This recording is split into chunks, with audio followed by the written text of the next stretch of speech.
Hello guys, in this video I am going to show you how to change to Google Maps mode in the NaviBridge application.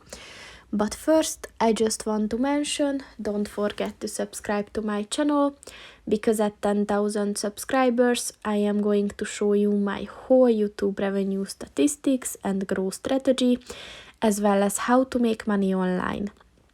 Let's jump into it. First of all, open the application on your phone and then click on the button at the top of the page on the left. And as you can see, the map is currently set to the for the Apple Map mode, and to change that, just click on the Google Map button, and as you can see, the map changed its appearance according to that. So that's pretty much it for this video, guys. See you in the next one.